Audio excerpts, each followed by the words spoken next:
ప్రస్తుత సమాజంలో ప్రపంచం నలుమూలల వాతావరణంలో ఏర్పడుతున్న పెను మార్పుల వలన భూతాపం పెరిగిపోయి పర్యావరణానికి పెను ప్రమాదం ఏర్పడుతున్నందున మానవుడు తనకు ఆవాసంగా ఉన్న భూగ్రహాన్ని రక్షించుకోవడానికి మొక్కలను నాటి వాటిని సంరక్షించాలని శ్రీ విశ్వ విజ్ఞాన విద్య ఆధ్యాత్మిక పీఠం నవమ పీఠాధిపతి డాక్టర్ ఉమర్ అలీ షా అన్నారు. ఆధ్యాత్మిక విలువలు లోపించడం వలన మానసిక ప్రశాంతతను కోల్పోతున్న మానవుడు నిత్యం అలజడులకు లోనవుతున్నాడు, అనేక హింసాత్మక చర్యలకు పాల్పడుతున్నాడని ఆవేదన వ్యక్తం చేశారు.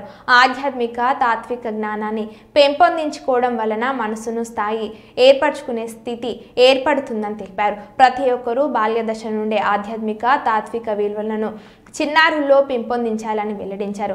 ఆధ్యాత్మిక భావనల వలన ప్రకృతిని పరిరక్షించుకోవచ్చని అన్నారు. అనంతరం Umar Ali Shah rural development trust తరపున నిరుపేదలకు కుటుంబ మిషన్లు, పక్షుల ఆహారం కొరకు ధాన్యపు కుచ్చులను పీఠాధిపతి సభలో పంపిణీ చేశారు. పీఠం నిర్వహిస్తున్న తాత్విక బాల వికాస్ నందు శిక్షణ పొందుతున్న చిన్నారులు కుమారి ఉమా వైష్ణవి మరియు పీఠం సభ్యులు అమీర్ భాషా ఆధ్యాత్మిక ప్రసంగాలు సభికులను ఆకట్టుకున్నాయి. సభలో పీఠం సభ్యురాలు అనిశెట్టి ఉమా పర్యవేక్షణలో నిర్వహిస్తున్న సంగీత విభావరి సభికులను రంజింపచేసింది. ఈ సందర్భంగా 162 మంది నూతనంగా మంత్రోపదేశం పొందారు.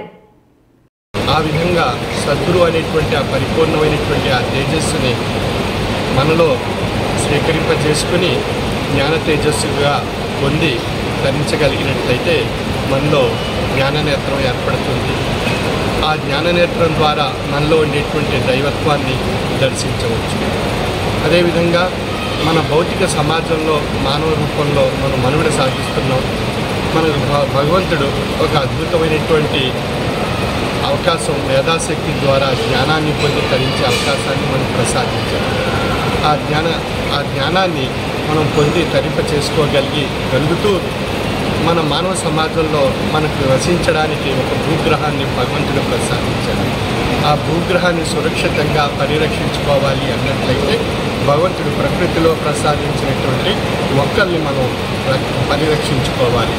అందులో ఈనాడు సమాజంలో చూస్తున్నాం, ప్రపంచం నలుమూలల వాతావరణ మార్పులు ఎన్నో ఏర్పడ్డాయి. 0.5 డిగ్రీ సెంటీగ్రేడ్ గ్లోబల్ సెంటీగ్రేడ్ వాతావరణంలో పెరిగింది, ఉష్ణోగ్రత పెరిగింది, తద్వారా వేడిమి పెరిగింది. శీతాకాలంలో కూడా వేసవి తాపాన్ని మనం భరిస్తున్నాం అన్నట్లయితే కారణం గ్లోబల్ వార్మింగ్. మరి ఈ భూతాపాన్ని ఈ వేడిమి ఎక్కడానికి కారణభూతమైనటువంటి ఈ విషతుల్య వాయువులు మనం సృష్టించుకున్నాం. మన యొక్క స్వార్థంతో మొక్కలు నరికేయడం ద్వారా, మొక్కలు హరించేయడం ద్వారా ఆ అడవుల నుండి ఆ జంతువులన్నీ బయటకు వచ్చేసి మానవ నివాసాలపై దాడి చేస్తుంది. ఇవన్నీ మనం స్వార్థంతో చేసుకున్నటువంటి తప్పుల వల్ల విషవాయువులు పెరిగిపోవటం మరియు ఈ భూగ్రహంలో వాతావరణ మార్పులు, పెను మార్పులు ఏర్పడి అనేక రకాలైనటువంటి నష్టాలు, తీవ్రమైనటువంటి సంక్షోభాలు ఏర్పడుతున్నాయి.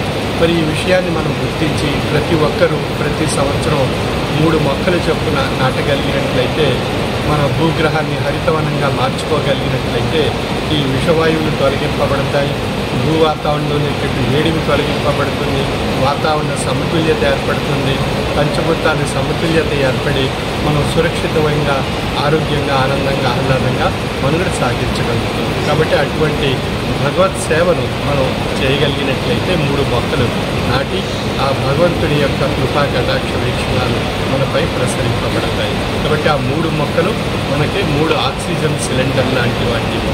అవి మనం ఉన్నంతకాలం, జీవితాంతకాలం ఆ ప్రాణవాయువు మొక్కల నుండి పొందుతూ ఆక్సిజన్ని, ఆ మొక్కల నుండి ఫల పుష్పాలు పొందుతూ మనం సురక్షితంగా, ఆనందంగా ఈ భూగ్రహాన్ని సురక్షితంగా ఉండేటువంటి దిశగా మన ఆధ్యాత్మిక భావన ఏర్పరచుకుని ఆధ్యాత్మిక జ్ఞాన నేత్రాన్ని, సామాజిక సేవా నేత్రాన్ని, 2 నేత్రాలతో మనం పరిపూర్ణత్వాన్ని సాధించడమే కార్తీక పౌర్ణమి యొక్క మహోన్నతమైనటువంటి ఆ పౌర్ణమి యొక్క తేజస్సు యొక్క విలువ.